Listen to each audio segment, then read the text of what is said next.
Voilà, c'est un grand écrivain militant de la paix qui est sur le plateau de 24 heures en Alsace. Marek Alter, comment allez-vous? Pour l'instant, ça va. Pour l'instant, tout va bien. On va rappeler un petit peu votre parcours assez exceptionnel que vous racontez dans ces mémoires. Vous êtes un petit juif né en 1936 à Varsovie. Vos parents fuient le ghetto de Varsovie pendant la guerre. Ils vont dans l'est de la Pologne, qui est occupée à l'époque par l'Union soviétique. En 1941, vous faites partie de ce million de réfugiés en Ouzbékistan. Vous deviendrez un petit voleur, un petit voyou. Il faut bien se défendre. Votre petite sœur Bérénice ne survivra pas à cet exode. En 1945, vous avez 9 ans et vous allez à la fête de la victoire à Moscou sur la place rouge. Et on va en voir d'ailleurs une petite photo. Sur cette plage rouge, vous offrez des fleurs à Staline. C'est le début quand même d'un destin tout à fait exceptionnel. Voilà, Oui, voilà la photo, bon, entourée en rouge. C'est le petit Marek Alter, on est en 1946. j'ai j'ai fait deux pas en arrière parce qu'il sentait tellement mauvais. Mauvais. Il sentait les tabacs. Ouais. Et il était beaucoup plus petit que sur les portraits qu'on voyait dans toutes les gares de l'Union soviétique. Sur les tableaux, il avait la police. Là, il avait des petits trous. Je ne sais pas, il était malade quand il était gosse.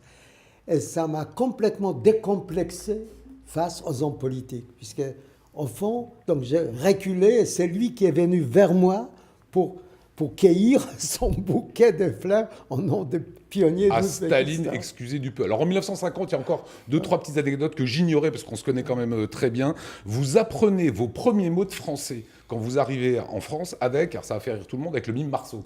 Faut le faire quand même pour apprendre le français avec un mime. Oui, tout à fait, parce que j'ai dragué une fille sur le Pont Neuf, elle était polonaise et elle travaillait avec Marcel Marceau, il cherchait quelqu'un pour déplacer les meubles, parce que les mimes, on déplace tout devant le public. Et alors il m'engueulait, il disait un pas à gauche, non, un peu plus à droite, et comme ça j'ai appris gauche, droite, centre, voilà, la politique était déjà là. Normalement, votre carrière, c'était la peinture, on est d'accord? Vous en avez Et vécu tout de suite jusqu'au après, milieu des ouais. années 70? Tout à fait, parce que je ne suis pas resté longtemps avec lui. Bon, je faisais rire le Voilà, public on parce vous que je voit me là trompais. devant Voilà. votre établi, devant votre chevalet Voilà, plutôt. exactement. Et après, bon, je suis tombé amoureux de la peinture, de Uccello d'abord, la bataille d'Uccello au Louvre. Je suis allé à Montparnasse, et là, il y avait deux peintres juifs qui parlaient les yiddish. Ils m'ont dit, mais tu parles les russe et les polonais? Oui. Ils m'ont amené vers un jeune homme, un peu ascétique, sympathique.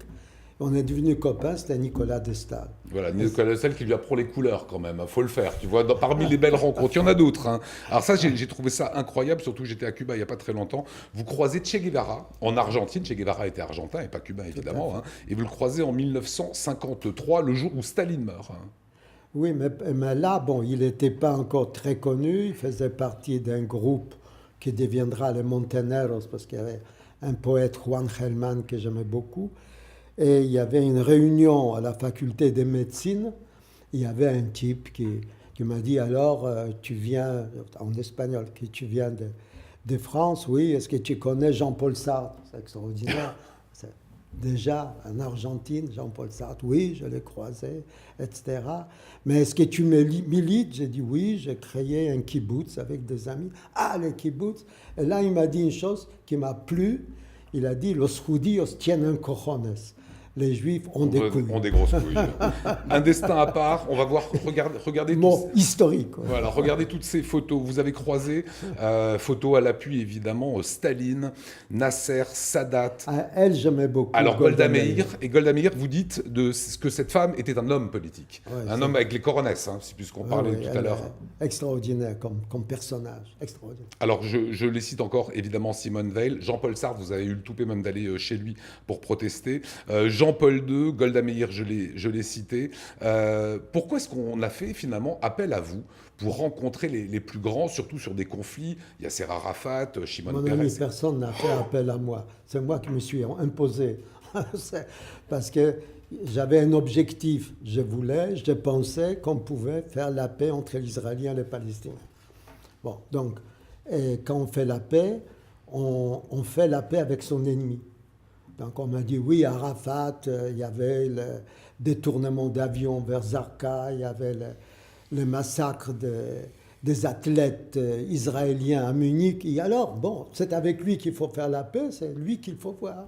Et j'ai obtenu, grâce à des amis d'FLN, on parle beaucoup d'FLN aujourd'hui, Algérie, je l'ai rencontré et on s'est engueulé et on s'est compris.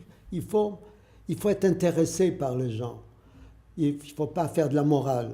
Si on veut obtenir quelque chose, il faut venir, je veux la paix. Alors il m'a dit, l'année prochaine à Tel Aviv. J'ai dit, si c'était vrai, un jour avant, je vous tuerai. Alors regardez cette photo, elle est intéressante, vous en parlez beaucoup dans le livre de Bernard Lévy. Vous dites que Bernard Lévy est devenu un jour Bernard-Henri Lévy. Ouais. Il a rajouté le Henri à son prénom parce que ça faisait mieux, quoi. Oui, parce que bon... Et il est au centre de la photo et vous êtes juste à droite, hein, vous. Hein. Oui, voilà. Je suis en blanc, lui, voilà. On est allé voir le commandant Massoud, il faut quand même voir. On était les seuls à soutenir ces types qui se battaient contre Ben Laden. Qui a été tué par les Américains, en vérité, par les services secrets américains. Il serait là, il n'y aurait pas eu de talibans, c'est les Américains qui ont armé les talibans. Mais à l'époque, ma femme a sorti une revue qui s'appelait Éléments, avec Clara Malraux, ex-femme de Malraux.